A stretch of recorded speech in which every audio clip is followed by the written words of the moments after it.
ये अपना अमन भाई हैं और अमन भाई के पास रेस्टोरेंट भी है, मतलब कैफ़े है। इन्होंने मुझे चाय दी है और अपना ये न्यूटेला टोस्ट दिए है। तो फिलहाल मैं कुछ खाऊंगा यहाँ से, उसके बाद में मैं ताबो की तरफ चलूँगा। एंड एक चीज़ और है कि अमन भाई का नेचर बहुत अच्छा है। कल रात मेरी इनकी बात हुई थी, मैं धनकर में ही स्टे करने वाला था, लेकिन अनफॉर्चुनेटली ठंड बहुत ज़्यादा हो गई थी, काजवा लेट पहुँचा और जिसकी वजह से मैं धनकर नहीं आ पाया था। तो मैं इनका कॉन्टैक्ट नंबर डिटेल में डाल दूँगा डिस्क्रिप्शन के अंदर। आपका जैसा भी रहता है आप कॉन्टैक्ट कर सकते हैं। अगर आप धनकर स्टे करना चाहते हैं तो उनके पास में होम स्टे भी है। हाँ जी, होम स्टे रूम्स है, कैंपिंग है, प्लस ट्रैकिंग भी करवाते हैं और रेस्टोरेंट भी है। काफ़ी ज़्यादा चीज़ें हैं इनके पास करने के लिए। आप इनसे कांटेक्ट कर सकते हैं, फ़ोन पे भी डिटेल ले सकते हैं। एंड यहाँ आके जब आप स्टे करें तो पहले से बुकिंग भी करवा सकते हैं। ये सारी चीज़ का ध्यान रखना। एंड अभी मैं अमन भाई से कुछ और बातें करता हूँ मोनेस्ट्री के बारे में एंड इसको एन्जॉय करता हूँ अपने मील को। मैंने अपना न्यूटेला टोस्ट एंड चाय को कंप्लीट कर लिया है। चाय जो थी वो अमन भाई की तरफ से कॉम्प्लीमेंट्री थी। अब कॉम्प्लीमेंट्री मतलब अब होता है कि जब आपको कोई चीज़ ऑफ़र कर देता है तो फिर आप मना नहीं कर पाते, नखरे नहीं करने चाहिए, ऐसा मेरा मानना है। ख़ासतौर से जब आप नए लोगों से मिलते हो। तो फ़िलहाल जो दनकर की वाइब्स है वो काफ़ी ज़्यादा अच्छे हैं। तो फ़िलहाल दनकर को घूम के आ चुका हूँ मैं और मोनेस्ट्री के अंदर बहुत ज़्यादा चिल वाइब है भाई, बहुत ज़्यादा ठंडी है अंदर से। अंदर शूज़ वगैरह लेके नहीं जा सकते और कहीं कहीं पे आपको अपने हेड का बहुत ज़्यादा ख्याल रखना पड़ेगा। अगर आपकी हाइट 5 फीट है तो आप वहाँ सीधे खड़े हो सकते हैं, लेकिन अगर आपकी हाइट 5 फीट से ज़्यादा है तो आप कुछ एक जगह ऐसी है मोनेस्ट्री में जहाँ आप सीधे नहीं खड़े हो सकते हैं। बहुत ज़्यादा हाइट में मोनेस्ट्री बनी हुई है। तो मैं ये कहूँगा कि मोनेस्ट्री के पीछे की तरफ ना जाकर झाँको मत, क्योंकि एकदम से नीचे बहुत ज़्यादा गहराई है और मोनेस्ट्री एकदम शांत है। हर एक मोनेस्ट्री की तरह जैसे हर एक मोनेस्ट्री होती है एकदम शांत अंदर से।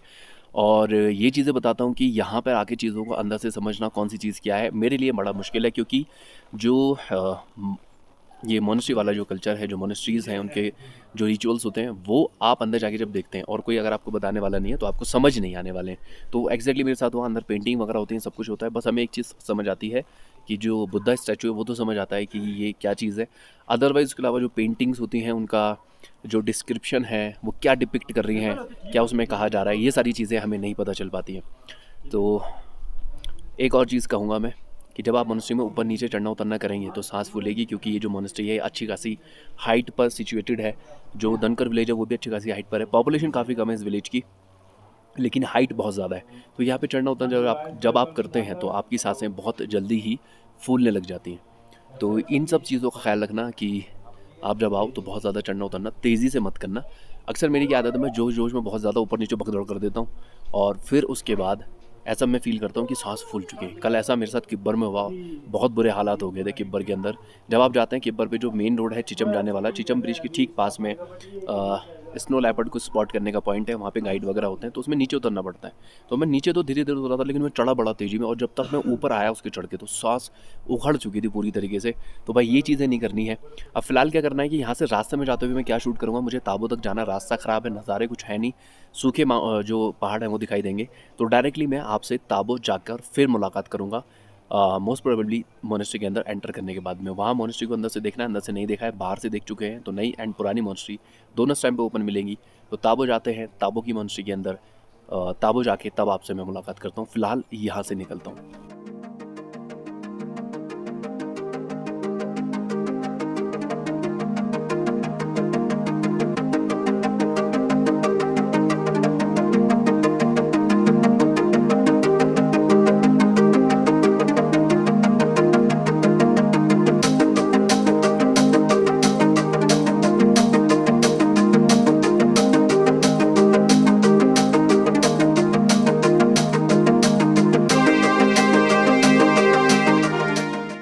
मोनेस्ट्री की अगर बात की जाए तो आपको देखने में ज़रूर छोटी लग सकती है, इसके एंट्री पॉइंट बहुत छोटे हैं, लेकिन भाई ये ह्यूज है। जब आप इसके अंदर एंटर करेंगे तो paintings, statues, too much statue हैं। एंड जो मेन टेंपल है यहाँ का उसके अंदर 32 स्टैचू हैं अलग अलग पोजीशन में।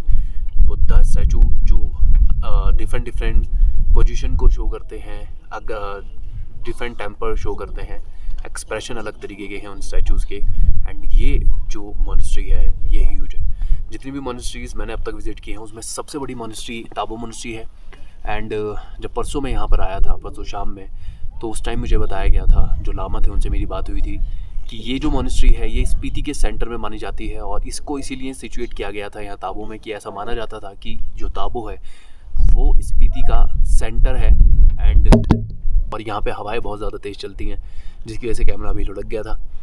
तो ताबो को क्योंकि माना गया कि स्पीति का ही सेंटर, तो यहाँ पर सबसे बड़ी मोनेस्ट्री को बनाया गया, जो कि अभी फ़िलहाल दिखाई दे रही है मेरे पीछे की तरफ। ताबो मोनेस्ट्री जब आप इसमें अंदर एंटर करते हैं तो पेंटिंग जो वॉल पर है एंड जो सीलिंग पर है, हर जगह पे पेंटिंग है, और आप अमेज़ हो जाएंगे कि 996 के अंदर इस तरह की जो मोनेस्ट्री बनाई गई है उसमें इतनी ज़्यादा मेहनत की गई है।